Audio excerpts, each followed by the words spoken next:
Papa na maman oyo baboti ye. Ti na âge ya 6 ans azola na bango chambre moko. Donc nyonso papa na maman bazo sala na butu, ye azomona ngo ti lelo aza nango na mutu. Déjà azo comprendre kaza sous la malédiction. Ndenge to bandi mateka sur la malédiction, ezongeli ye nyonso tout, et elle a compris que bisika vi na ye bebela yangwana. Makolo na ye ezo trembler, donc etikalega mukie agangata na église. Maintenant, elle a reconnu cette malédiction. À quoi s'en sortir n'dengenine. Amen, église. Voilà pourquoi narokende nazopesa ba piste ya solution. Na introduction nazoloba boy. Nabi ke nasi na koma ki na malédiction involontaire et puis volontaire. Nakokoma kuna. Mais nazongi na introduction. En ce qui concerne la malédiction, nous devons tous retenir que tout péché amène la malédiction. Les soumounions sont mutakoki kosala na sena moi et memaka malédiction. Voilà pourquoi na origine ya malédiction toke komona Adam na Ève tangu ba baby si pa ina Nzambe nde Nzamba maudire bango a prononcer likolo ya nyoka, a prononcer likolo ya Ève, a prononcer likolo ya Adam. Ce que zotanga Deutéronome 28. Okomona Nzamba tche bénédiction a tche malédiction. Azoloba que si tu agis bien, conformément à la parole de Dieu, t'as la bénédiction oyo ekolanda yo. Amen, église. S'il vous plaît, toko telema to tanga ngote za mulayi po batu mingi batanga na bango ba Bible te to profiter na tangi so ta Bible. Deutéronome 28. Bon entanga ndambu ndambu. Pour to comprendre vraiment la malédiction c'est quoi. Pour to avancer to luka ba solution. Tika nzamba pambola yo. Deutéronome 28 na bandi na verset 1er.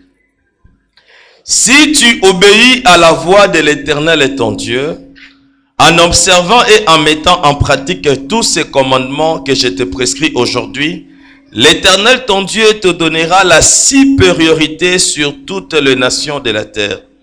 Voici toutes les bénédictions qui se répandront sur toi et qui seront ton partage lorsque tu obéiras à la voix de l'Éternel ton Dieu. Waneza nangamba bénédiction okotanga ti na verset 13 batangi ba bénédiction oyo kolanda. Na sauté na kena verset 15.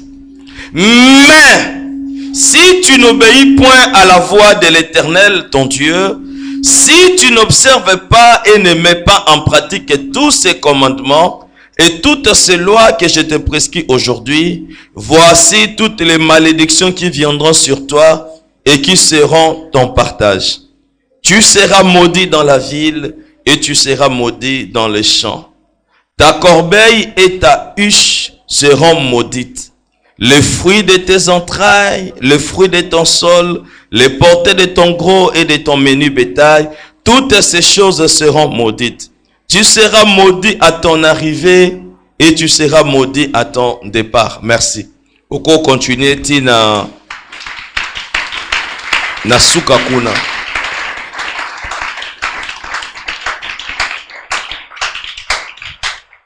Mutu oyo Nzamba kele sengeli ayeba.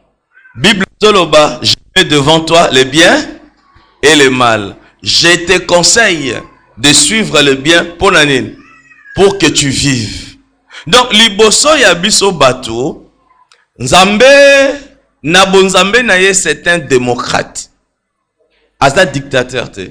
Na démocratie na Nzambe, ayeko tikela biso ce qu'on appelle le libre arbitre, la volonté. Dieu nous a donné la volonté. C'est ça le libre arbitre. Décision. Yakosala likambo. Alors, Nzamba tche na malamu na mabe. Donc, na tcha malamu na droite, na tche mabe na gauche. Second Nzamba pesio libre arbitre volonté. Tu peux décider dans ta volonté de faire le bien, Comme tu peux décider dans ta volonté de faire le mal. Mais Nzambe na lola azotala. Mais akebisio. Alobi, soko sali malamu oko vivre, donc okozala béni. Soko sali mabe okozala maudit. Donc la malédiction, c'est la conséquence du péché. Retenez ça à l'introduction. La malédiction, c'est la conséquence du péché. Et tout péché amène la malédiction. Amen, église. C'est-à-dire, biso nyonso, avant toyeba Yesu, tozalaki maudit. Biso nyonso, avant toyeba Yesu, tozalaki maudit. Totambolaki na kobanga Nzambe te. Donc, nous étions maudits. Ezala mopagano moko taza béni. Mopagano nyonso aza maudit. Kosimba mbongo, ce n'est pas ça la bénédiction. Est-ce que Zolanda? Donc, tangu tolongwaka kozala ba pagano, toye pa inazambe, c'est-à-dire tokimaka malédiction. En acceptant Jésus-Christ comme Seigneur et Sauveur, ba malédiction na biso ezokweya. Ah, na biso ke nazoloba comme ministre de Dieu, conformément à la parole. La Bible dit que Christ s'est fait malédiction afin que la bénédiction d'Abraham aille sur nous les païens son accomplissement. Donc, en réalité, tant que zoya pa ina Yesu, ba malédiction ezokoya. Ah, ce que yo retourna nga motuna. Bon, ton dimeli Jésus-Christ comme Seigneur et Sauveur. Motei, pourquoi yo zo parler sur la malédiction?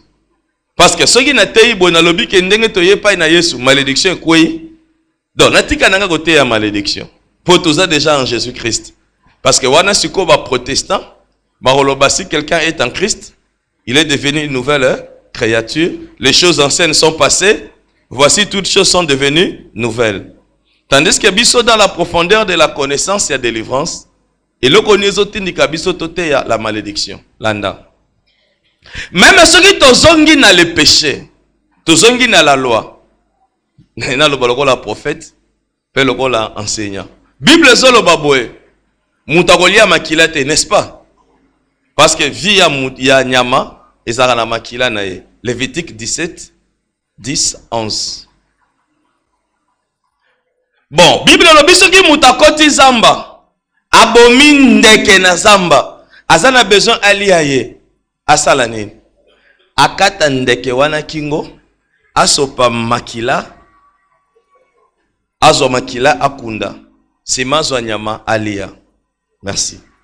Mais Bible zolo bake soki mutu azana ndaku alingia bo mangombe po alia. Ame mangombe na pa banganga Nzambe. Bakata nyama kingo basopa makila bakunda. Ba edeye na kutangisa makila wana. Sima ye alia. C'est ça deux sortes ya péché. Dans l'ancienne alliance, ils ont illustré, ils ont langage codé. Na même yango na la réalité. En réalité, zanini, nous avons deux sortes de péché. Il y a un péché que le fidèle peut confesser lui-même. Au Bible zoloba que si tu confesses tes péchés, l'Éternel est juste et fidèle pour te pardonner et pour te purifier de toute iniquité. Kolo limbi sangai. Merci. Nzamba limbi siyo. Mais il y a un autre péché ou un autre type de péché où il faut nécessairement oya ko déclarer ngo pa mosali na Nzambe. Po Nzambe alimbisa yo et puis po balande la conséquence ya péché wana. Lisumu nyonso eza ndenge moko. Ekabolaka mutu na Nzambe. Donc tout péché amène la séparation. Est-ce que zolanda ngai? Lisumu nyonso ezomema séparation, ezokabola mutu na Nzambe. Kasi lisumu nyonso ezalaka na conséquence ya ndenge moko te. Na pesa exemple. Bible zoloba ke soki mutu ayibi eloko mutu pona nzala allié. Soki ba comprendre que ayibaki afuta fois combien? 4 ou 5? Pardon? Azongi sa fois 5 eloko oya ayibaki. Ah, mais la conséquence ya péché à réparer. Bon, Bible peut lobi ke soki mutu abimina mwasi ya mutu basale nini? Babambe mabanga. Mais bango nyonso basumuki bayibi. Mais dans la conséquence, mususu balobi fait la restitution. Zongi selo kwa batu. Yango moni la Zaché Azoloba que si je fais tort à quelqu'un, nazozongi selaye, nazu d'abord moitié à biloko nanga, na pesi na babola, pesogi na yiba keloko a mutu, nazozongi sa fois 4, ndenge za chalobi. Asali restitution. Donc, ezana ba péché ezo senga restitution, wana nazana ancienne alliance, ndenge moko pesa na ba péché ezo senga baboma. Donc, baboma yo balongola yo. Bible zolo ba kesoki muta fingi papa na ye, na ancienne alliance, basala nini? Baboma ye. Donc ofingi papa na ondenge bana basi surtout bino bana basi. Na kanda na bino mutema mukuse bofinga ka baboti. Bible zolo ba kesoki muta fingi papa na ye raka ou mama na ye raka. Donc imbécile. Baboma ye, babamba ye mabanga akufa. Kaka pona finga ki. Donc le soumunyoso et kabola ka mutu na nzambe kasi le soumunyoso eza na même conséquence. Voilà pourquoi la Bible dit, si tu confesses tes péchés, et la Bible dit, confessez vos péchés les uns les autres.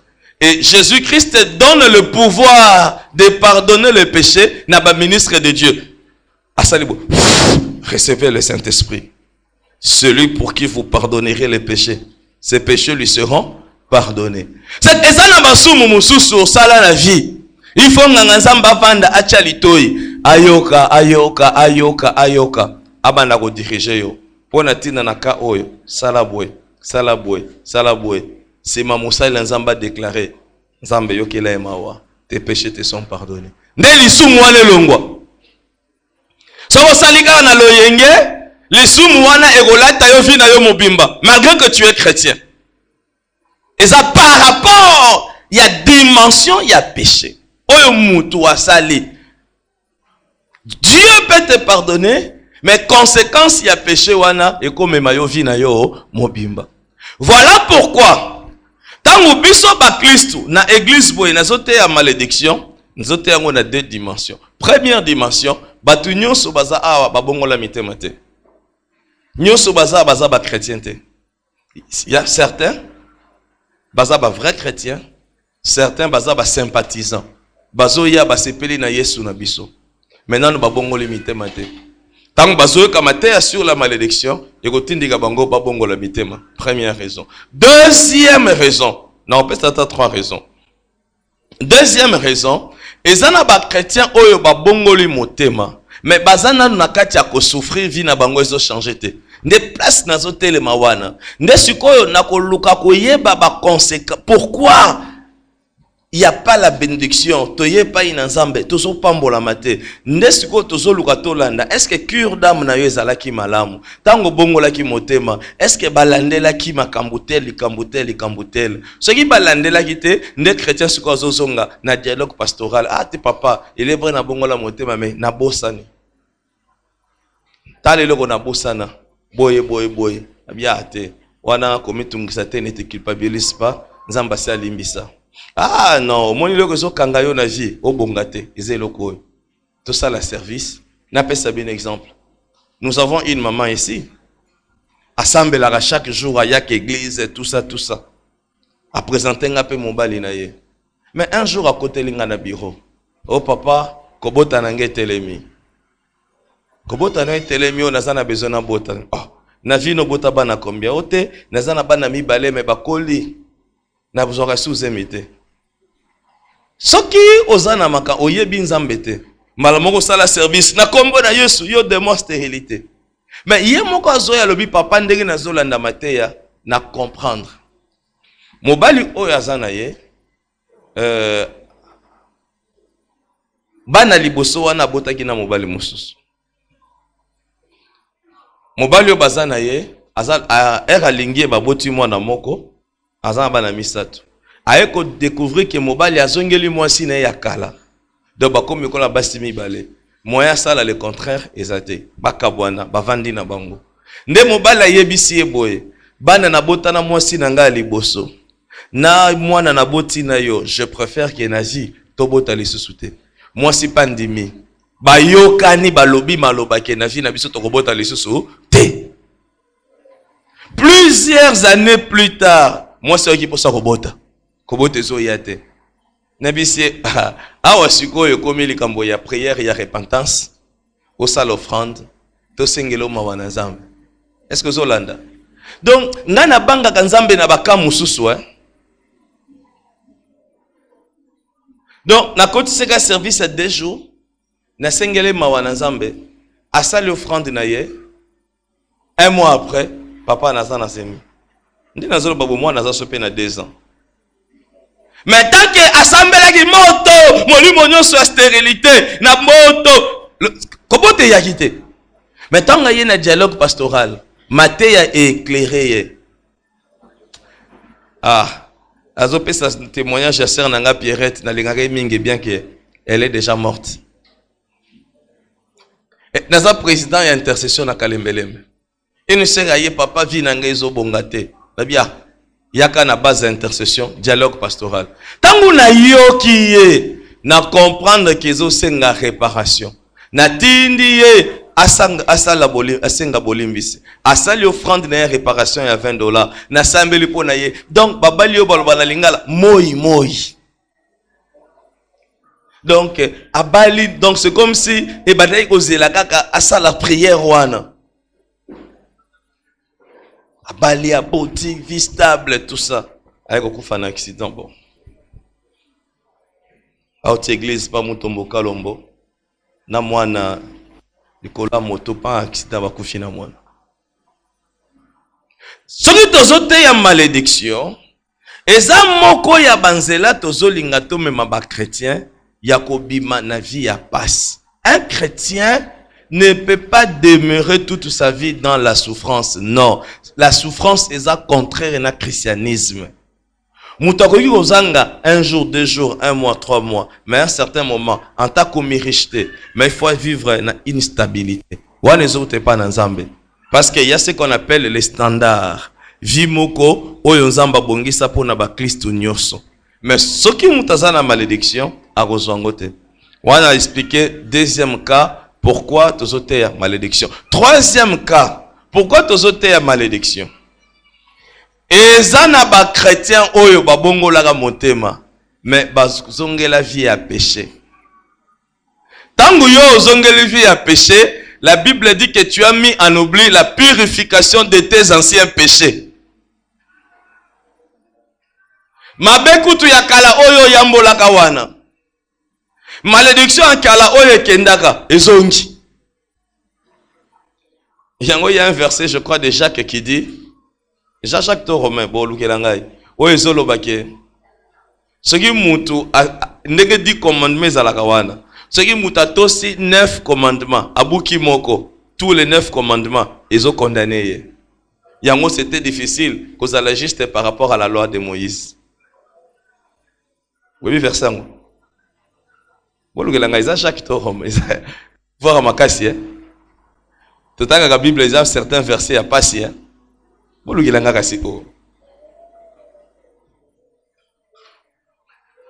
ce qui m'a aussi 9 commandements. La Bible dit qu'il est condamné par rapport à tous ces 9 commandements.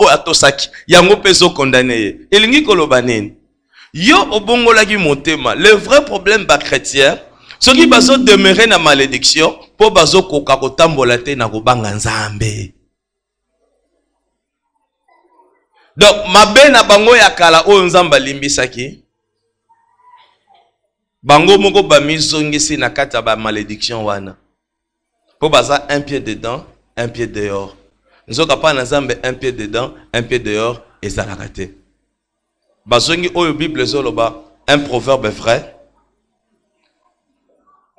Mbwa azongeli kolia biloko oyo asanzaki.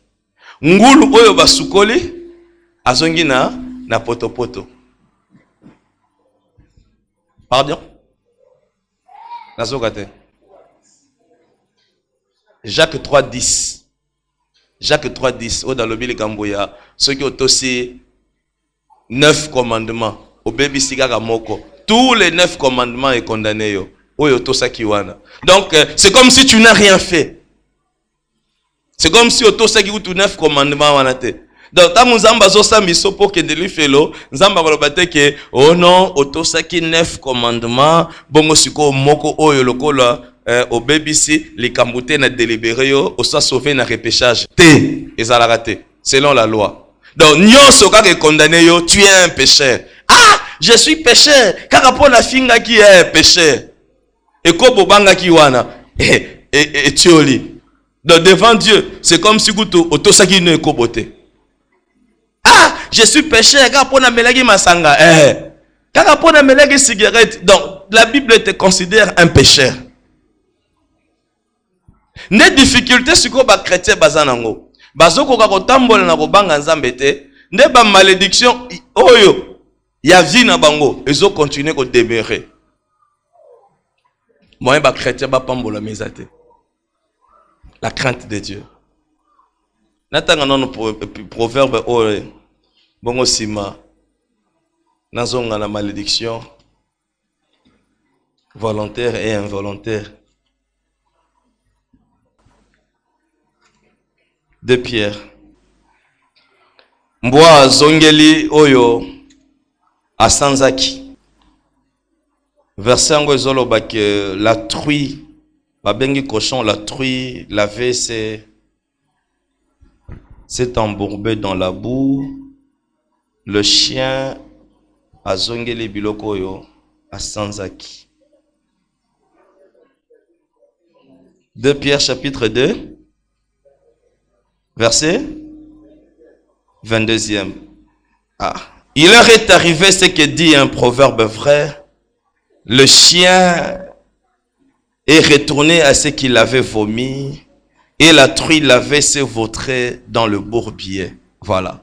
Et comme les bango proverbe oyo baloba.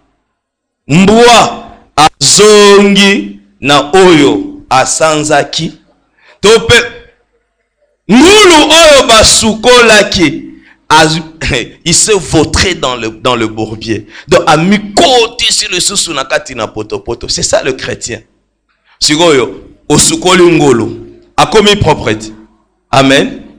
Poto poto waneza masumu, poto poto waneza malédiction, et l'ongwe. Oye sukoli yango, c'est l'eau de la parole. L'eau de la parole. Ndenge totanga ke, ngaina yo, il y a trois qui rendent témoignage. L'eau, le sang et l'esprit. Donc l'eau est pétrolier, azui pardon des péchés, azui moli momo santo. Mais ngulu oyo ye moko aeko zonga na poto poto. Aza propre to aza salité. Siko tolo bake aza moins salité po asukolaka. Te? Aza moins salité te, aza salité. C'est ça avec le chrétien. Donc, tant que vous avez trois vies. Première vie, mon pagano 100% mon pagano. Naba malédiction. Deuxième vie, abongoli motema. Troisième vie, yazo kanisake aza chrétien na mwandambu ya salité, bongo nzamba zo mona ngote, po yesu akoma nzamba bolingo nzamba mawa. Nzoka trois vies ezalaka te. Amen église. Si vous êtes chrétien, vous avez une troisième vie. Vous avez salité, vous avez propreté. Si vous avez une salité, c'est que vous avez une première vie dans ton ancienne vie. Le vieil homme. Donc la malédiction demeure. Tu n'es pas en Jésus. Parce que tu ne demeures pas dans la présence de Zambé, mais au côté qui obimi. Au côté qui la présence de Zambé omi bimisi. Le colomi bimisi, ba malédiction nyonso, na ba loi établie, na les alliances cachées, nyonso, ezongi. Amen, église. Donc là, je peux parler de la malédiction, vous comprenez pourquoi? D'accord. La malédiction volontaire et involontaire. Jean chapitre 9, verset 1er. Pour Nathieu bagarre de fou, pour plus tard, le bâté qui na aseka bakondanaka batu. Ndengeni mutabongoli motema bate mate ya malédiction bazo zongise na vie passée bazo condamner. Non, je ne te condamne pas. Yo mokonde sengeli oyeba. Verset 1er. Jésus vit en passant un homme aveugle de naissance. Ses disciples lui posèrent cette question. Rabbi, qui a péché, cet homme ou ses parents, pour qu'il soit né aveugle? Et pas il y a pas juif. Côté makambu na nzambe euta. Ndenge Bible zoloba que le salut vient des Juifs. Toute souffrance est synonyme du péché. Souffrance nyonso est synonyme ya lisumu. Malchance nyonso boni bisanga na benga malédiction malchance. Pour ça na benga malchance to comprendre bien. Malchance nyonso est synonyme ya péché. Nzoka biso toza bana na nzambe toza na besoin ya malchancete. Un enfant de Dieu, il faut avivaka ba opportunité ya kitoko ko ute pa ina nzambe. Avandika ka bo nzamba sali moi don moko boy. Nzamba sali cadeau. Avandika ka boy. Donc a senti moi facilité ya vie. Vie eza pété. Yango moni na bénédiction ya Jacob bazolo banaye que tu recevras la rosée du ciel et la graisse de la terre. Nazono la rosée du ciel, le quoi la facilité, faveur. Oko bandako zo ba cadeau ko te pa ina nzambe. Donc lola e bandako pesa yo mbula, e bandako pesa yo mai. Mabele e bandako pesa yo milona. Donc ozo vivre faveur. Mais au moment bazolo bake na malédiction bazolo banine. Le ciel sur toi sera des reins. La terre sous toi sera de fer. Lola pona yo kozala libende ya bronze. Mabele pona yo kozala libende flanc le fer. Yelingi kolobake ko ute pa na nzambe okozwelo kote ko uta pa na bato kozwelo kote. Ndo moni ba mususu na vie bazao même pour ba kabele bo ba kabela kete. La chansare nazara na nzala te ata nazana na pasi komona ba kabeli ngai. Ah, ozo benga chance wana. C'est ça la grâce. Grâce wana ezo uta pa na nzambe, ezo simba mitema na bato. Ndo moni facilement ba kabela mutu $100. Facilement ba kabele mutu $1000. Mais mususu ba kabela kayete azana grâce te. Nzoka Bible zolo ba que la grâce vaut mieux que l'or. Une bonne réputation vaut mieux que le parfum. Et la grâce vaut mieux que l'or. Ah, c'est une bonne réputation. Et même la grâce. Donc comment voulez-vous, yo, un chrétien? On dit mais Jésus-Christ comme Seigneur et Sauveur. Mais vina yo makambo isa makas. Non, non, non, non, non. Non. Tolandela. Tolandela bandeko. Au moni ange. Aye koebisa Marie. Tochangota na ndenge ya losambo ya je vous salue Marie. Hein? Je te salue Marie. Tu as trouvé grâce devant Dieu. Ozu ngolu na misu na nzambe. Ngolu o ya zui na misu na nzambe. Nzamba zo sala e faveur ya kobota mokonzi. Ya kobota mwana moko kozala spécial. Ngolu ya zui pa na nzamba ngwana. Abota sans relation sexuelle. Ngolu. Donc a trouvé grâce et pas na nzambe. Grâce wana sali ke nzambe na lola apesa ye likabo. Nasuka ye moko zoloba ke désormais toutes les nations de la terre m'appelleront bienheureuse, car l'Éternel a jeté sur moi son regard. C'est que la grâce, c'est ça la que muto akoma bienheureux. Akoma muto ya esengo. Via muto ezangi grâce. Eza via muto ezana malédiction. Omoni makambo na nzambe bandeko. Tika nzamba pambola évêque Mukuna. Tika nzamba pambola pasteur François Mutombo. Aseka ya kalabiso toyebaki. Nde matin ndenge nazote ya boy. Tozo forcé te na pete nyos mais batu bazo sosola grâce ezalaka nini crainte de Dieu ezalaka nini yango biso bayisaka biso kaka ke soko bangi nzambe vie kozana esengo banga nzambe opambolama bayisaka biso dans nous te luka délivrance matin ya délivrance na ACK ego banda même na bane ba 2005 2006 maté ba délivrance bozo mona ba nyonso bokomi ka feu ezalaki chaque jour crainte de Dieu banga nzambo pambolama soki ozana église oumeli bobola ba bengi frère est-ce que yo banga nzambe biso ezalaki bongo oza serviteur de Dieu vie ezo changer te yaka non frère nini est-ce que tala na ne tamboli na yo toyebaki kutu ba démonter toyebaki nanu kutu ba démonter. Car frère, tala na no vie na yo. Vie na yo zo changer te ndenge nini. Ah, oh te. Nesima connaissance eko yake te. Mutako banga penzambe, mais pasi na ye ezouta pe na ba démon. To banda pe ko benga na ba démon ah, ndeto koti na délivrance ale. Ba to bakangami na délivrance. Mais ba bossa ni première origine ya souffrance. Souffrance ya libosé ça non ba démonter. Non moni ba yuda place totangi. Jean chapitre 9 verset 1er. Jésus vit en passant un homme aveugle de naissance. Et ses disciples lui posèrent cette question. Rabbi! Babenge Rabbi veut dire quoi? Molakisi. Enseignant. Muto ayebaka nyoso. Amen, église. Tuna siko Yesu. Rabbi. Qui a péché? Pour ngai na balate. Est-ce que ngai? Tope ba? Baboti na ngai. Rabbi. Qui a péché pour ngai na bongote? Eza ngai to eza baboti na ngai. Donc, malédiction naza nango po na bongate. Eza ngai moko, to eza malédiction ko ute pa baboti. Yango moni Yesu azo pesa parabole ya bon samaritain. Alobi ke mutu moko uti Jéricho,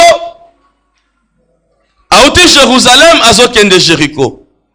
Na katikati na nzela, ba brigand ba beti ye ba botoli ye nyonso batiki ye a demi mort. Tangu ngana Nzambe aleki, alobi ya masumu na ye moko. Tangu pe Lévite aleki alobi ya ekomeli ezaka salaire à péché. Le salaire du péché c'est la mort. Est-ce que c'est Hollande? Parce que dans la loi de Moïse, il n'y avait pas la grâce. La vie c'était la méritocratie. Au bangi Nzambe au pambolami. Selon bango. Ba démon ba yeba kité. Au moni na Ancien Testament ba bengani ba démon. Est-ce que ba ba bonga kate? Amen église. Dans l'Ancien Testament, dans tout motuna, banda Genèse, ti Malachi. Au monde est-ce qu'il y a pas la délivrance? Est-ce qu'il y a contre la délivrance? Oh, pasteur Claude Atea qui est délivrance c'est Zamabe. Oh, yo comprendre ma bepamba. Nazoli nganano o comprendre penser dans Zambé. Parce que la Bible zolo ba ajouter à la foi la connaissance. Est-ce que balobi lorsque vous avez la connaissance enlevez la foi? Nzambe ya Bible avant de baki sa connaissance mususu to so solo nanu ya liboso nele zo bom église yangwana to eko kangama na délivrance mais to boy sanctification et pourtant la Bible dit ce que Dieu veut de vous c'est votre sanctification. 4:3 ça tienne du péché de l'impudicité. Donc eloko Nzambe zo c'est la biso non te Nzambe kango la biso. Nzamba zonse la biso no biso nde banga Nzambe. Siko mondimi alingi ko banga Nzambe te alingi Nzambe kangola ngai. Rabbi molakisi oyo ayebaka nyonso yo molakisi. Yebisa biso tongi toyeba origine ya pasi ya muto oyo. Amen église. Elingi ko lobake ba yekoli ya Yesu tangu bazoleka. Bamoni mwana mobali oyo aveugle abotama aveugle mbuma miso ezate eswaki bango makasi. C'est comme si balingaki ba corriger Nzambe. Omoni Yesu olekisi. Yo lobaka kaka ke masumu na bino nezo memela bino pasi. Masumu na bino memela bino pasi. Tolembi mateya ya condamnation wana. O comprendre motuna ndenge zalaki. Tolembi mateya wana ya condamnation. Masumu na bino nezo memela bino souffrance. Masumu na bino zo melmeso souffrance tondimi mais lelo tozo sukiso. Bon oyo ndenga botama mbuma miso azate nana kelaka miso. Siko suis-je devenu votre ennemi en vous disant la vérité? Na tu ndenga porte pour la tunaki. O komi malili nazo tuna mutu nozo ya nolanga tenengene. Ndenge nazo biso vérité na comme ennemi na yo. Oh nazo tuna yo nana sala mbuma ya miso. Te mbuma ya mezo. Nzambe ti. Siko tangu bango ba otuna Nzambe. Nani yango asumiki po muto ya botama na mbuma ya meso te. C'est-à-dire bazo ebisa yo moni yo posa erreur. Yo lo bakaka na biso oyo botami na mbuma misu te. C'est erreur ya yo. Bon, ozokaka raison lisumu bon toko yeba pe siko lisumu lekisi pe. Yebisa biso. Siko ndenge ya botami na misu ezate. Pour la Bible dit que c'était un aveugle de naissance. siko eza lisumu ya ye to lisumu baboti na ye. Ayobika Yesu wana siko baka lisumu na ye omoni lisumu ngasa na libuma mama abetaka mama chuki makasi. On comprendre? Eza loko bazotu na Yesu ti. Autorité oyo yozo bengana milimu mabe to musalo zo sala oziango pa ya nani? Yesu ebisi bango avanga na ya no labino boyebisa ngai. Jean-Baptiste kasi musala banda ko sala utake pa ya nani? Baki na pembeni. Soki to bike Jean-Baptiste azalaki musali ya Nzambe ya solo bakotuna biso pona nini kasi bondimela kiete. Soki to lobike Jean-Baptiste azalaki musali ya Nzambe lokuta peuple bakobamba biso mabanga siko toloba nini? Mokonzi toyebite ngai pe na koloba te soki nazoki nguya ko pa nani azwi biso. C'est que jour wana selo bango tozuye mbuma ya misu ezate pona nini yebisa biso soki juye so amekaka ke ote lisumu ya ye moko banga batuna ye mutuna lisumu ngo asala ke en journée na libuma mama betaki mama chuki to petanga zomela libele aliaki mama minu bon wana déjà misu ezate c'est que asala ke en journée soki yeso alobaki ke ote baboti Mangaki baloba o proverbe moko ezoloba ke baboti balie minu ngai balie manga ya ngai bana bayoki minu ngai. Omoni mukolo wana to yo moko lobaka ke plus jamais je t'appliquerai ces proverbes. Et ngeke bota de ba place wana. Lokola yazanza mengeka gagner bango kaka. Yesu alobi te lelo na kena dimension mususu. Mais ngai na kena na dimension Yesu wana te. Na tikali kaka na deux dimensions wana. Pour yo botami avec l'été. Yo malédiction na yo est na bisiko e uteli. Rabbi qui a péché, souffrance osana ngo e uti wapi? E uti na yo moko te uti na baboti na yo. C'est que malédiction à cause de la kouta na baboti. Malédiction koki ko uta pena na yo moko. Na ko pesa deux exemples. Nazo tele maintenant na malédiction volontaire. Na malédiction volontaire, on a deux exemples bibliques. Na banda ya facile, bona kende moi passe. Bana na Israël ba récupérer Jéricho. Ebi histoire au malam. Jéricho ba tumbi ango ba zikisi ango ekomi plat ba brique koyi ba tumbi ango. Josué azotele mazolo baboué. Maudit soit devant l'Éternel. Ça ce n'est pas l'envoûtement, c'est une malédiction. Maudit soit devant l'Éternel et quiconque rebâtira cette ville. Qu'il pose le fondement auprès de son premier-né et qu'il mette les portes auprès de son fils cadet. Oya ko meka ko rebâtir ville aza maudit. Malédiction et monanaka. Amen église. Bilembo malédiction et monanaka. Bilembo malédiction zanini. Via mutezanga chance. Maka makasi eleki. Amen. Au monitant totangi Deutéronome 28. Bazolo bake soki botamboli na kobanga nzambe. Nzamba ko pesa bino supériorité. Bokozala supérieur na batu na mokili. Mais là où il y a la malédiction, bat bazala supérieur te bazala inférieur. Soko moni na vie ya mutu, il est tout le temps inférieur. Il y a la malédiction. Amen église. Wana eza bilembo ya malédiction. Vous êtes tout le temps inférieur. Vous êtes dominé baninga na eloko mokote. Oleki baninga na eloko te. Pourquoi vous allez kaka na se? C'est ça. Ils ont un signe ya malédiction. Là où il y a la bénédiction, mutazalaka supérieur aux autres. Atteint na ba domaine nyonso tout il y aura des points, il y aura des domaines ya vie. Amen église. Nano yoka témoignage te que moi la moi c'est une église azo sala misala azo sukola toilette azo mona passe.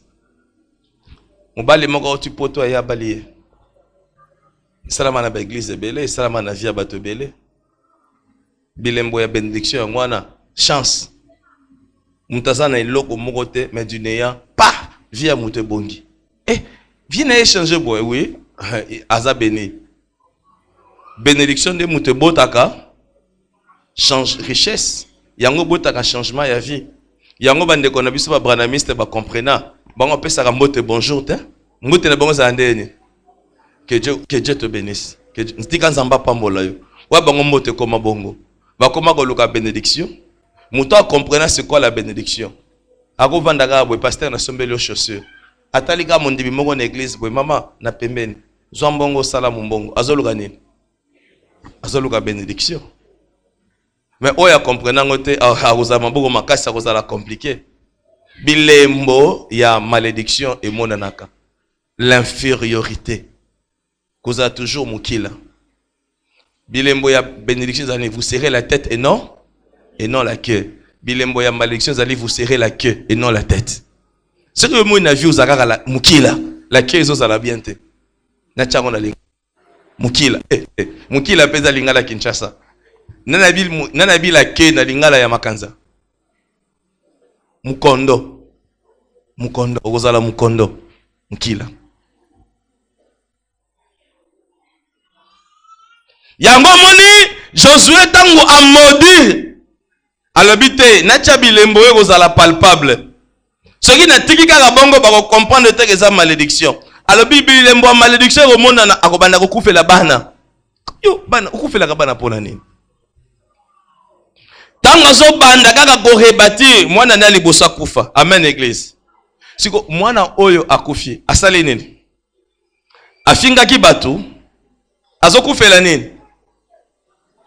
Malédiction papa na bango c'est que malédiction papa ko qui t'appelle ko la mwana. Donc jeune garçon oyo il faut ça la ngaka si sa classe. Ils ont le rôle un jour na ke mbandaka ba bisinga hôtel moka bien ebimi wana basala ngo pembeni ya fleuve Congo. Donc air moko kutu soko keyi au vande ma ya fleuve yezio na makolo bien. Ba bien te bo memanga na restaurant wana. Ba memenga pa na komi na bando contempler c'est bien. Natala boy un ami que je connais, un petit à Cité Verte. Oh bonjour. Tu viens faire quoi ici? Alors non, ndenge na sisi na IBTP papa ebisinga ike avant na tongela batu na ya na tongela ye nde oyo za ya papa ngande nazo tongela ye. Bon, hôtel ba komisi na mbanda ka bia ngande nazo tongela na tongela papa. Donc ndenge Réuel de Bethel, je crois ça là qui ndenge ça là ingénieur. Moi na n'est pas liboso, il fait ça là-bas ya bandolu la papa. Tenga pe na ozala ingénieur neti papa. Tam so komaki na deuxième licence pa bima architecte. Batala kaka boye, ba beti li solote. Akufaki na accident, abelaki balobite. Mutu akei. Alali boye alamukite. Malédiction nini ya papa. Papa zo tambola mituka. Papa architecte, mais maudit. Moi na kei. Moi nazo kufa na malédiction involontaire.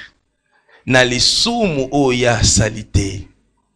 Malédiction involontaire bandeko ezalaka. Tala na mbongo oye bokola bino.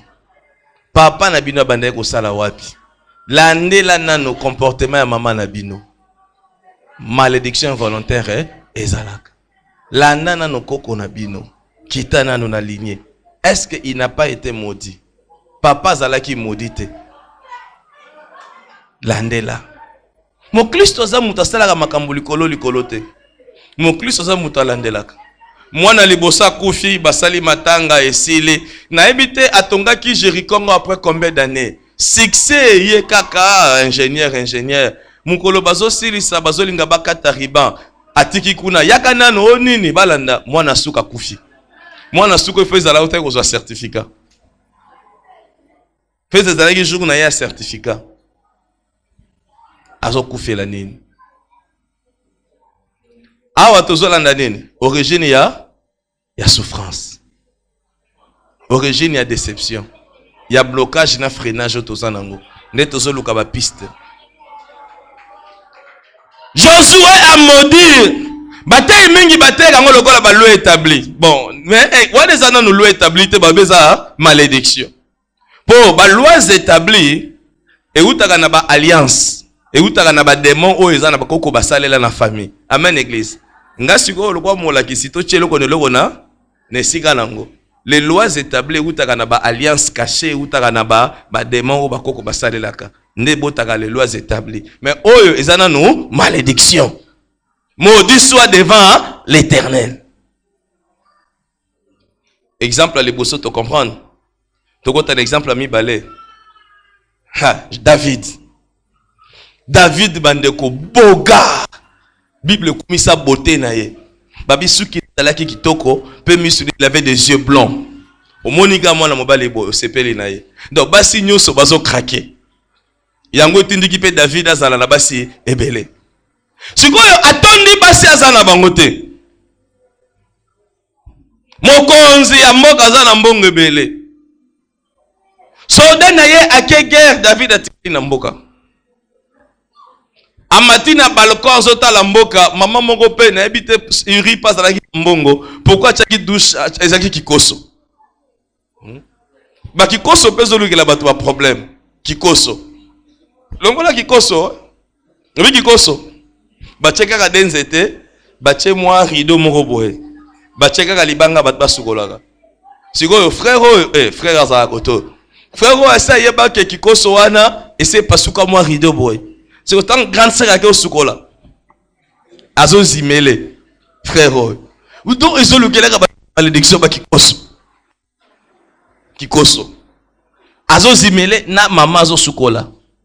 Nous la Bible dit que tu ne verras pas la nudité de ta mère, ni de la sœur de ta mère. Na kotanga ngo. Na kotanga ngo ta 10 versets kangami. David ye azimelaki na volonté na yete. Na mokonzi kaka azotambo na balcon, misu la Bible dit c'est que l'œil voit est préférable à l'agitation des désirs. Misu moni. Olia alongola misu boye a tombé na piège à pichu mwanza. Deuxième regard. Ah, ezana nyango wana o. Deuxième regard. Aluki ayeba. Oh, mais nyango zo sukola. Atiki akangi porte te. Tango zo luka yeba abandi pe ko observer. Ah, moi si kitoko. Garde. Boko no benga nga mamo kuna. Roi. Tango bazo convoquer moi si bongo bige roi zo benga ngai eloko nini roi zo benga nga azolenga abimina moi si abatu. Okoloba na roi nini okoko boya basoda nde bakiko soyo. Moi si azongi guerre zakaka makasi. Moi si akozonga ke non roi omoni acte osalaki na komi na zemi. Ya solo mayele zongi le wola bandeko na okata likambo moko frère moko osalaki bandeko kozala mopagano eza mabe. Kozala mopagano eza mabe. Frère moko abatu ya mopagano a promettre sœur moko pe ya na neti mopagano neti mo Kristo libala. Siko mopagano abatu a changer na ye idée. Siko ndenge sœur wana ya mopagano na mo Kristo sangani azocha désordre. Siko na misu na ngai frère wana ye kofunda awa po senga ngo mopagano na mo Kristo azalaka awa mazasi soate. Siko o ne papa mwana na yo moko bo azalaka awa azalaka soate. Siko ngana boye na ngai ye komia chama kelele na bi oh. Benga ina. Mandeko na misu na ngai sango ezemi ezobimela biro wana. O me ngai na lingi na ngai lisusu tete o lingi te ndenge nini bongo siko mwana aza na libumu na kosuka ne wapi. Na moni ba moko frère madodo ya mutoki ebimi. Madodo ya mutoki ebimi mbala moko na bureau.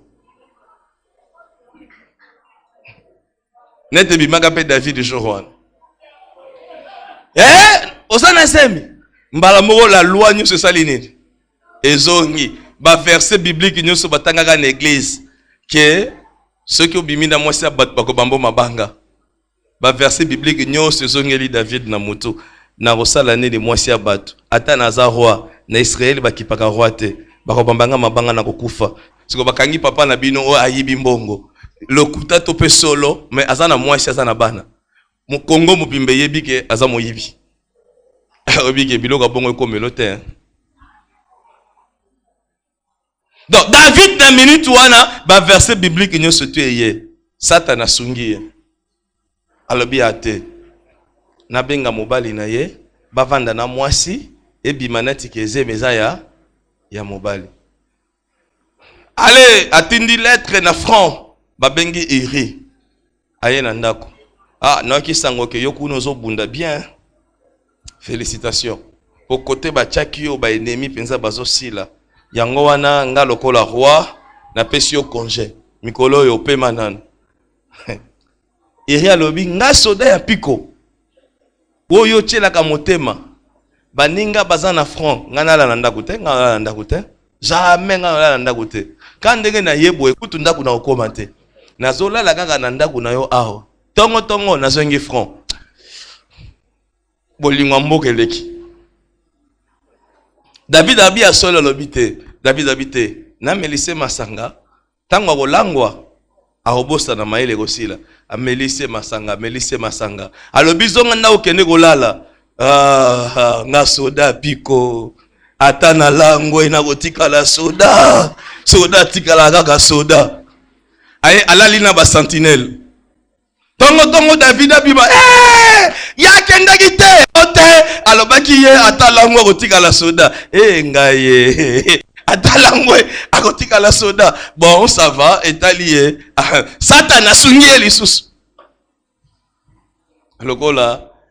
Cousine nanga moko aza na yen abando tanga na yese gombe wana bache ba oma basi na Renapi ami na ye moko aza na fiancé na ye na cité aza na likango ya professeur aza na likango ya étudiant aza na likango ya assistant ye moko makango minei te makango misatu na fiancé officiel ba yebi na famille sikoyo abimi na assistant fiancé na ya famille o ba yebi officiel ay kotala ye le temps siko o azate abimai kaka baninga babandi couvrir ye fiancé vandi na homme azozela na Renapi le temps siko ya ye azozonga babi se fiancé no azakuna o sala nini o satana kosunganga na kosa alobi bongo tanga kupa komi wana fiancé atunie satana pas sunge akosi pe à l'aise do bomi moto David pe satana sungi habite Yaka komi mokanda batindiango na front na guerre bakomeli chef d'état-major général Joab bon ndengo zo zwa lettre oyo zwa Uri yaza soda azalaka na défense abetaka mag mais longole place akobeta mag mais maye kuna chaye place bitumbeza makasi place abikate akufa oh roi tangi boye abia ça va. Mise en place, bandi. Qu'est-ce que mise en place, Moussoussou? Quand c'est platé, na mise en place. Mise en place, Moussoussou, pour nous rebomayo. Prends s'il vous plaît, mais mise en place. Nini ote, nazo permite batu. Ba permite pam. Ba peche iri alobi a nga soda mpiko. Kuna na boye ki kozonga ndako. Awa pe na beta ba adversaire. Nzoka ba calculer bien. Iri a kufi na guerre. Sangoye zongi pa David ira kufi. David a dit ouf. Atigeli moi ça sala moi matanga. Allez, azui moi si abali officiellement. Atigi moi une semaine eleki. Abali moi si David a lobby na bombi les soumou na ngai. Nzoka Bible zelo ba tôt ou tard ton péché t'atteindra. Tôt ou tard ton péché t'atteindra. Moi si pas boti. Aboti pe moi na David. Moi na pe mon bimba David, batobi atalaga bo prophète Nathan ye. Akanisa likamboleka, nzambe baza compliqué. Oh roi, zamba tindinga na rotuna yo, abandi lisese. Na mboka moko, zaki na mozwi na mobola. Mozwi zaki na bangombe belé ba meme belé. Mobola azaka na mwa meme na ye moko ya mwasi. Ne bozwi na enyo sokaka meme wana. Sikoyo mozwi azwi bapaya. Ole abomole bapaya na ye ba meme moko azana ngwe azaba meme bele. Aboma moko alambela bapaya, mozwi atindi basoda bakangi kaka meme ya mobola babomi balambeli bapaya. David mbala moko lise Cécilité. Pa! Likamba bosaka zana mboka na ngai mozwi wana sokufa. David Nathan si aussi laissé mozwi yango nde yo mozwi yango nde ngai obike roi balobela kai na mayele atoza prophète o nzamba tindi lobela mokonzi mboka beta lisese kene na ndenga mayele soki na ndenga loko ya loyenge okozwa fimbo okoloba ke nzamba tiki yo. Na Bible ba prophète ba beta bango fimbo te.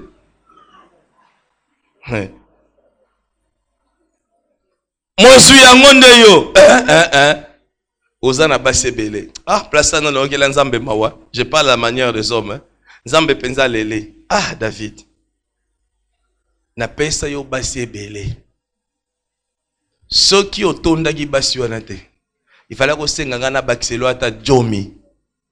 Est-ce que Zolanda? Il fallait ko senga ngana bakiselo ata jomi.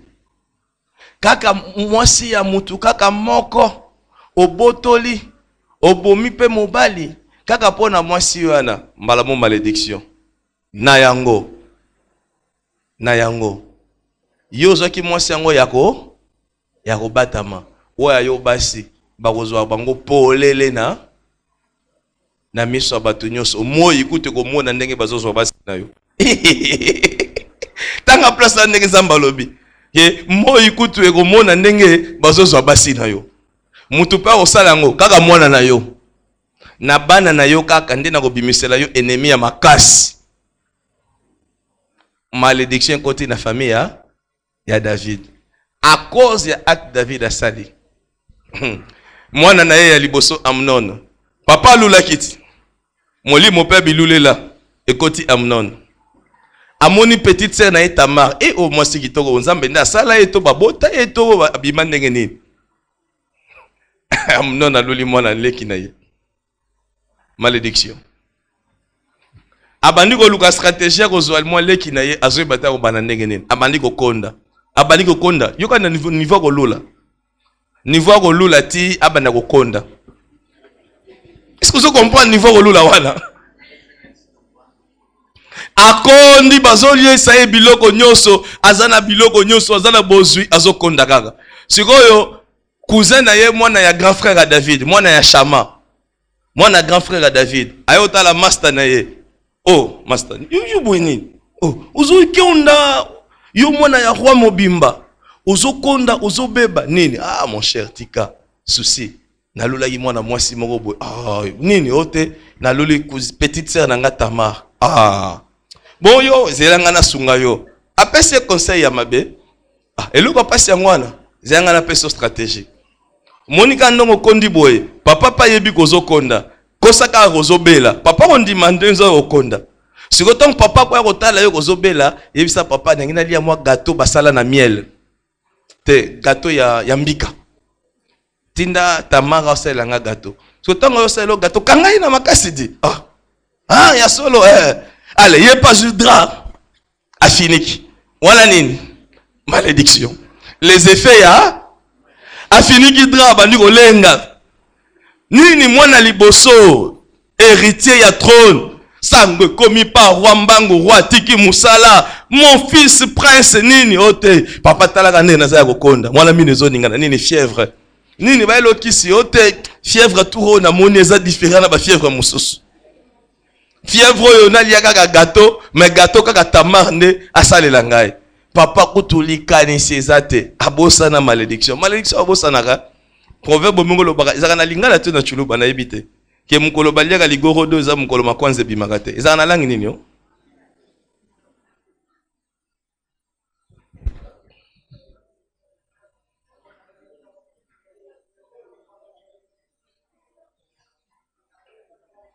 merci. Bref, Tamar abimi, Amnon abimi na leki na ye Tamar. Tamar vie bébé ba dévierge. En Israël, une fille vierge. Abane kolata bilamba bicarré, il y a plusieurs couleurs. Sur Azotamboanzela, c'est une fille vierge. Ou soit Azofinike longi. Les filles vierges en Israël, bazagi na bilamba na bango. Yepe comme elle était vierge, zayi ne lamba na ye. Et tango yana ya sali bongo mbala mo akati lamba na bandi kolela sango. Première victime ya malédiction. Via Tamar et bébé pona yete. Na mobali nyango ko bala Tamar. En Israël, une femme oazad de vierge, bako bala yete. Akomba mo na ya prostituée. C'est fini pour elle. Moni Tamar ba bete sur le solo na ye. Et sili. Ata oyo mwana ya Jacob oyo ba violaka ba beta sur le solo na ye Dina, c'est fini. Victime à malédiction liboso Tamar. Bazalaki siko maman mon côté. Grand frère na ye à maman moko Absalom, le plus beau ya bana nyonso, le plus beau. Aleka ki pe Israël mbana kitoko alobi donc asali boye po aza abima maman moko na yete. Ye pe aza na ba petite sœur na ye, pourquoi asali boye te na roboma ye. Tangu Tamar azolela kanga munoko ozoki sa grand frère na yo soni abimi lokola mwana malamu na kati kaka na kolekse ke ngape na za mobali aussi sango biso na biso mibali. Après quelque temps asalisi feti abengi papa nini ote na salisi feti na ndako na ngai bana na yo nyonso tinda bango ba ya feti. Amnon lekino Absalom asalisi feti papa nazoya ayepe na bagarde du corps mwana liboso. Absalom a bengi ba garde du corps na ye. Alobi bo melisa batu nyonso masanga. Grand frère pe alinga masanga mingi. Tanga koma na sentiment na ya masanga bandi ko bida. Nebisio sala lokola soda salaka. Beta kaka moko kokatete. Beta ye place bien akufa. Oyo ko yanga moko na yebi. Babomi Amnon na feti et pas nani petit frère na ye. Est-ce que vous comprenez? Conséquence il y a malédiction. À cause il y a sentiment ya jour moko. Limbisaka na loba bongo. Attention à la vie. Kaka Absalom wana abengani David na bokonzi. Absalom wana David azaki na basi ebele. Basi ali boso ba ibanaki basi officiel na ba makangu na ye 10 so bazalaki lokola ba concubine. Tangu akimi abosani ba concubine na ndako. Nde siko tangu ya azui bokonzi David akimi ba ebisie po batu ba comprendre penza ke oyini papa na yo ba makangu wa papa tiki wana bimana bango na miso batu. Yoka bilemba malédiction. Azui kaka likola balcon David abaneko tout atolo wana. Azui basi wana matina bango na balcon. Abando sakana bango peuple bazomona. Moi pezo sala nini? Selon la malédiction on zamba lobaki. Bref, ti Absalom akako kufa. Malédiction. Et ça na ba famille belé ils a détruite à cause il y a malédiction.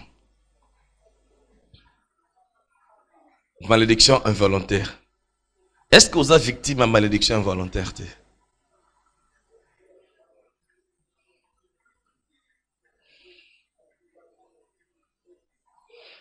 Tant qu'on a ça là qui introduction dans le bas qui boit, malédiction ou t'as pas ensemble, bien sûr. Mais tant qu'on a violé le sacré, tant qu'on a salé masumu au-delà ya oyo kokaki même ko salama. Baloba te azakaka maudit. Josué comme un chef spirituel, il peut aussi maudire. Il y a un moment dans la Bible que bénissez toujours, ne maudissez pas. Un pasteur, il a le pouvoir de maudire, d'appeler la malédiction sur quelqu'un. Nde loko la nzamba yebi yango. Ndazo bon de la biso ke bon maudit sakate. Un homme de Dieu peut aussi maudire. Loko la Josué. Papa peut koki ko maudire, mais na kakaka mutasala mabe. Ce qui mutasali mabe te yo maudire ye et aussi mbate. Vous êtes tombé dans la malédiction sans cause et sans effet. Malédiction involontaire. Obotama na famille. Obima na koko ndenge. Comportement maman na bino ezalaki ndenge. Comportement ya papa na ezalaki ndenge. Est-ce que obima na lignée o eza béni? Oza mwana ya Jacob, toza mwana ya Esaü. Oza mwana ya Juda, toza mwana ya Ruben. Est-ce que Zolanda? Oza mwana ya Ruben, toza mwana ya Joseph. Le rôle à Ruben aza maudit. Descendance na ye surtout, eza maudite. Tika nzamba pambola yo.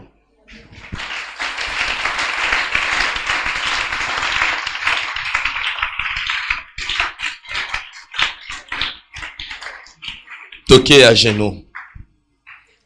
Mawana yo Zambe. Motema makanisi nange kotalela. Seyo papa na lola ye. Mawana yo Zambe. Bien aimé, toke à genoux. Malédiction va bengana gangote au nom de Jésus. Malédiction va repentance kakana réparation. Envoûtement. Neto bengana. Poto baki première cause. Ya ba retard batu bazoswa. échec na lobaki malédiction na envoûtement. Ah to telemi kaka na malédiction. Lela mawa na Nzambe likolo na yo. Tango zolela mawa na Nzambe ebisa Nzambe na bimi na famille oyo eza na bénédiction te. Na bimi na famille oyo elakela mama be. À cause etamboli ya baboti na ngai. À cause etamboli ya mama pe papa.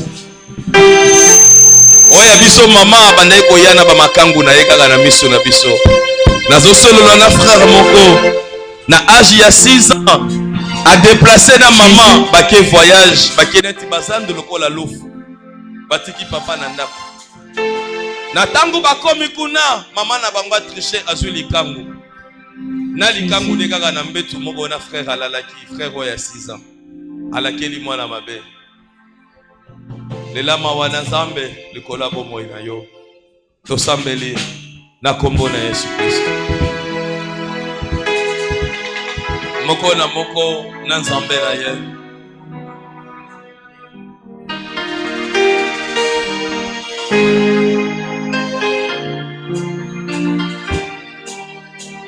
Jésus.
komibwaka na se ya makolo na yo.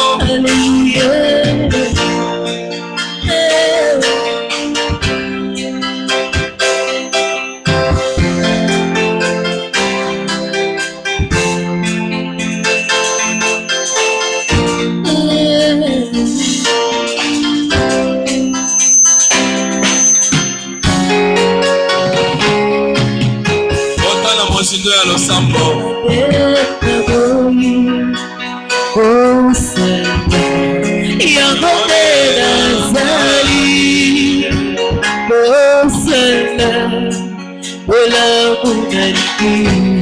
Otana mosindo ya losambo. Solo kite mabena boy kosala yamonela zali kosala ola kosala solo kite.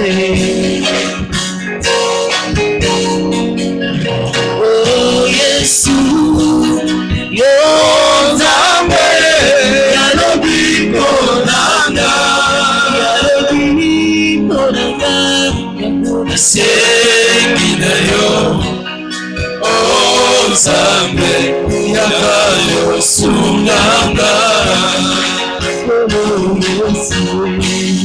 Oh Yesu, yo Nzambe, yalobiko nanga.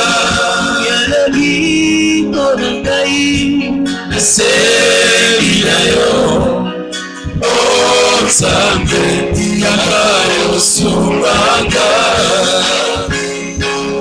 Lela mawana Nzambe likola bomo na yo. Lela mawana Nzambe likola bomo ya yo. Kite kokude naiboke nesei na yo. Oh Nzambe katobelo kunambe. Yesu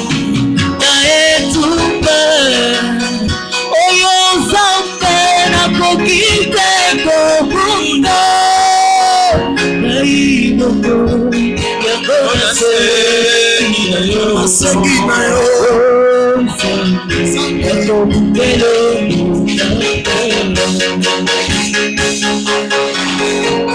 oke sangana oyo Nzambe abangaka motote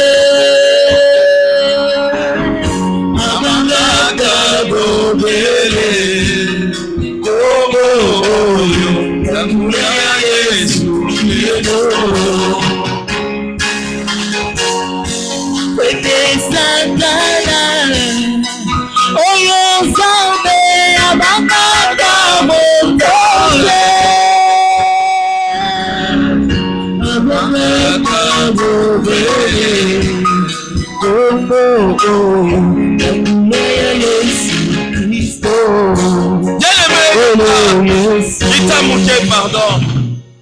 Qui peut kita monté. Bien les meilleurs cas. En général, bisogno sotoza awa. Tobotama na baboti yo bazala ki na bénédiction te. Zoka contrat ya bénédiction eza malédiction.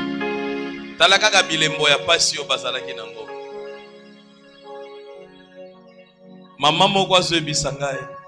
Awa na soso liboye papa si akufa mama suka akufa na sala nene na okutana na bango wapi poto solola andeko ngai na yo to sala lokola Ruth la Moabite abimaki na inyo moko ya mabe papa aboti na mwana na ya mwasi Moab nde Ruth abimi na descendance wana me aleleli Nzambe na tanga zo bisa Naomi Nzambe na yo akoma Nzambe na ngai.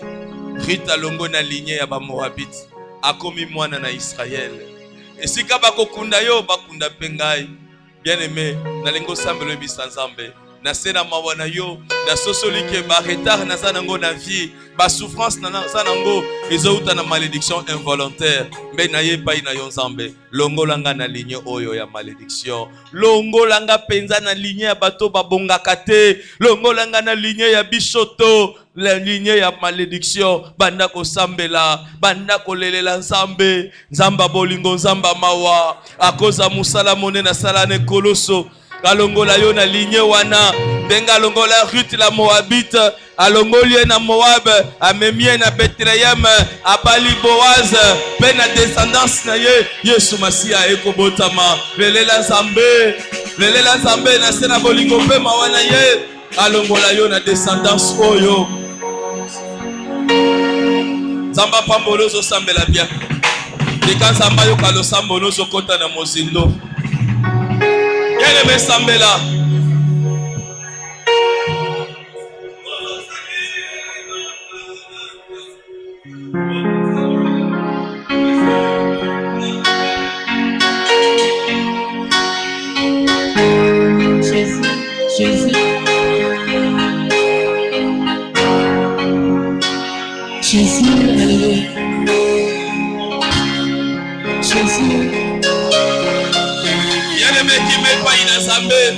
Kota na mozindo ya losambo Rabbi qui a péché pour que cet homme soit né aveugle. Est-ce lui ou ses parents? Yozali lobi konambe Yozali ekimelonambe Yozali esekonambe Yosuka ya motoina Gaina kibango wapie Gaina komina suka Nase ya makoloba yo Nesuka ya motoina Olo Yesu Olo Yesu Olo Masia Olo Yesu Olo Yesu Olo Yesu Yozali Sinamuya Olo Yesu Olo Yesu Olo Masia Olo Yesu Olo Yesu Olo Yesu Yozali Sinamuya Yozali lobiko nambe Yozali efeko nambe Yozali ekimelo nambe Yosuka ya bobo inambe Yesu na kibako wapie Gaina komina suka papa Naseya makoloba yo Yosuka ya bongo inambe Olo Yesu Olo Yesu Olo Yesu Olo Yesu Olo Masia Yesu Yozali Sinamuya Olo Yesu Olo Yesu Olo Masia Yesu Olo Yesu Olo Yesu Yozali Sinamuya Olo Yesu Olo Yesu Olo Masia Yesu Olo Masia Yesu Yozali Sinamuya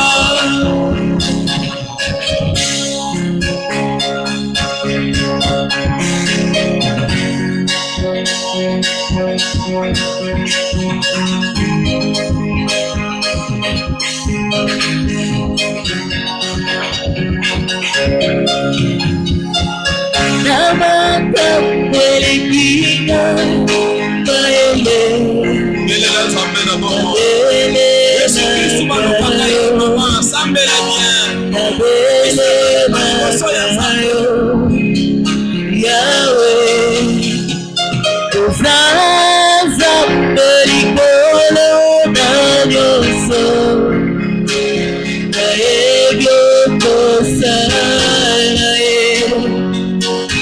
yokosala ye na makambo elekinga mayele bayinabelelaka yo nabelelaka yo yawe ozaza obelikolo na nyonso nayebi okosala ye okosala ye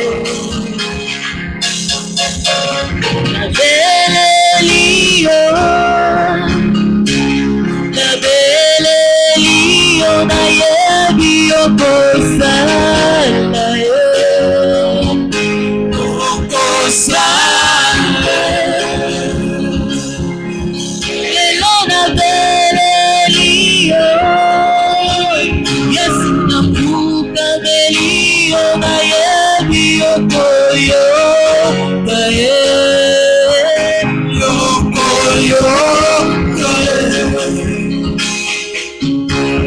nabeleli yo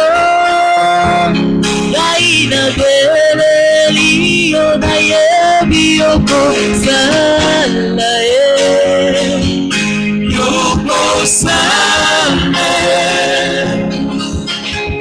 lelo nabeleli yo yesu nabeleli yo nayebi okosala ye yokosala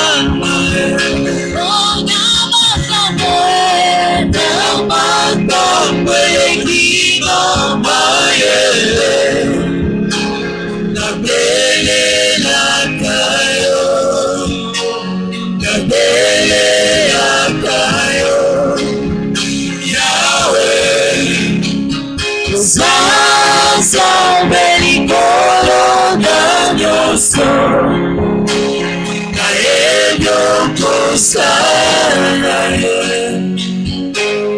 okosala ye namakambo elekinga mayele nabelelaka yo nabelelaka yo yawe. Bien-aimé Yoka. Bien-aimé Yoka.